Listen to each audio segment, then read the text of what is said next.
Good morning students. How are you all? We will continue with solution of chapter number 3 from tasting to digesting. Answer in a word or sentence. Who said this to whom? I am not going to eat this bitter karela. ये sentence किसने बोला था?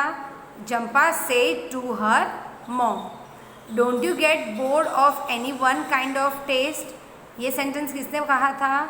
Julan said to Jampa. Crush it, otherwise she will know what it is. Who said to whom? Mother said to Julan. Why was Neetu admitted to the hospital? Neetu को hospital में क्यों admit किया गया था? Neetu is suffering from weakness, hence she is admitted to hospital. उसे बहुत ही weakness लग रही थी, दैट इज़ वाई नीतू को हमने हॉस्पिटल में एडमिट किया था. Answer the following question. Has anyone at home told you to eat slowly and to chew well so that the food digests properly? Why do you think they say this? आपके घर में किसी ने आपको बोला होगा कि धीरे धीरे खाओ और चबा चबा के खाओ, और क्यों ऐसा बोला था? Yes, my mother always tell me to eat slowly and to chew well.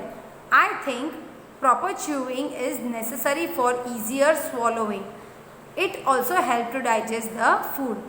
हमें ज़्यादातर कौन बोलते रहते हैं? Mother, right. हमारी जो मम्मी होती है वो हमें खाना देती है, और जब खाना परोसती है तब हमें क्या बोलती है? एकदम शांति से खाओ, राइट. ईट स्लोली और चबा चबा के खाओ means chew your food well. So I think that is proper. Why? Chewing is necessary for easier swallowing.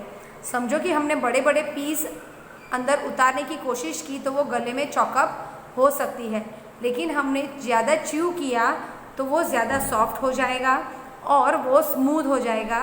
वो हमारे स्टमक के अंदर इजीली जा सकता है, और स्टमक के अंदर जाने के बाद वो इजीली डाइजेस्ट भी हो सकता है.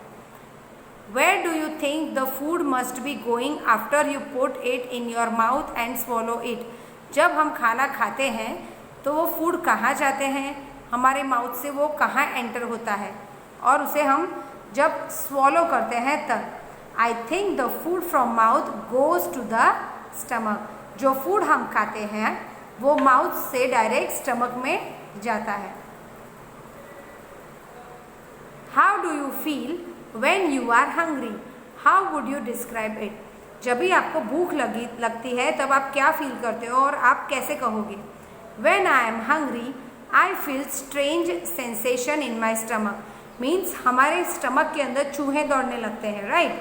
मम्मी को हम क्या बोलते हैं? मम्मी मारा पेट में माउस दौड़े छे, so please give me some food to eat, I am hungry. I am unable to focus on anything. जब हमें भूख लगती है तब हमें कुछ भी काम करने का मन नहीं करता है. हम पढ़ाई नहीं कर सकते हैं, खेल नहीं सकते हैं और सो भी नहीं सकते हैं, right children.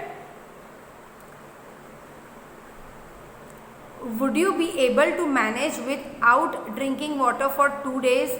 Where do you think the water we drink goes? No, I will not be able to manage without water for 2 days. समझो कि हम कहाँ गए हैं और 2 दिन पानी के बिना हमें चल सकता है? No, I will not be able to manage even for a day. हम 2 दिन तो क्या, 1 दिन, आधा दिन तक पानी के बिना हम नहीं रह सकते हैं. I think the water is used by our body for various functions. Excess water is removed in the form of urine and sweat. तो जो एक्सेस वाटर हम पीते हैं वो हमारे बॉडी के बाहर यूरिन के फॉर्म या तो फिर स्वेट के थ्रू बाहर निकलता है. So water is useful in various functions of our body. Why do you think Rashmi could eat only 1 roti in the whole day? रश्मि क्यों एक ही रोटी खा पाती थी पूरे दिन में? रश्मि is too poor to afford proper meal. That is why she could eat only 1 roti in the whole day. यानी उसके वो बहुत ही गरीब थी तो एक रोटी भी उसे पूरे दिन में नसीब नहीं होती थी, right. And sometimes she has to starve for whole day. उसे पूरा दिन भूखा भी रहना पड़ता था. Do you think Kashish do you think Kailash would like games and sports? No, Kailash को वो पसंद नहीं था. Why? His fat and flabby body shows that he hardly does physical activities. यानी उसका जो हैवी बॉडी था और फैटी बॉडी था, तो उसका स्टमक भी कैसा था? फुटबॉल के जैसा. So he was not interested in any of the physical activities. What do you understand by proper food?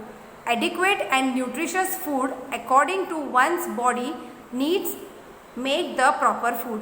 यानी जो प्रॉपर अमाउंट में न्यूट्रिशियस फूड हम जो लेते हैं पूरे दिन के दरमियान, राइट, और वो हमारे बॉडी की ज़रूरत होती है, उसे हम प्रॉपर फूड कहते हैं. Why do you think that the food of Rashmi and Kailash was not proper? Rashmi is not getting adequate amount of food. क्योंकि दोनों का फूड प्रॉपर नहीं था, क्योंकि रश्मि को एडिक्वेट अमाउंट का फूड नहीं मिल रहा था, और दूसरी तरफ कैलाश के पास बहुत सारा खाना था, लेकिन वो क्या खा रहा था? वो हेल्दी खाना नहीं खा रहा था. He was just eating outside eatables like chips, burgers, pizza and soft drinks instead of eating home made food. So these are harmful for our body. Why can you not taste food properly when you have a cold? जब भी हमें सर्दी खांसी होती है तो हमें food का टेस्ट क्यों नहीं लगता है? We know that the sense of smell help in getting the complete taste of food. जब हम कुछ भी टेस्ट करते हैं तो उसके साथ हमारी जो सेंस ऑफ स्मेल है वो भी जुड़ी होती है. तो जब हमें सर्दी या खांसी होती है तब हमारी सेंस ऑफ स्मेल रिड्यूस हो जाती है. That is why we can not taste the food. In case of common cold our nose is blocked. जब हमें सर्दी होती है तो हमारा नोज क्या हो जाता है? ब्लॉक हो जाता है, which blocks the sense of smell. That is why we are able to taste food properly in case of cold. यानी यही रीज़न है कि हमारी जो स्मेल सेंस होती है वो रिड्यूस हो जाती है, ब्लॉक हो जाती है, तो वो टेस्ट बर्ड तक नहीं पहुंच पाती है. That is why taste bud cannot taste the food properly in case of cold. If we were to say that digestion begins in the mouth, how would you explain this? हम कैसे कह सकते हैं कि डाइजेशन हमारे mouth से शुरू होता है? The salivary glands are present in the mouth. Saliva contains digestive enzymes. हमारे जो माउथ होता है उसके पीछे की तरफ सलाइवरी ग्लैंड होता है और उसके अंदर डाइजेस्टिव एंजाइम्स होते हैं. The enzymes from saliva help in breaking complex sugar into simple sugar. यानी हम जो खाना खाते हैं वो सलाइवा उसके साथ मिक्स करके कॉम्प्लेक्स फूड को ब्रेक करके सिंपल फॉर्म में लाता है. Thus it can be said that digestion begins in the mouth.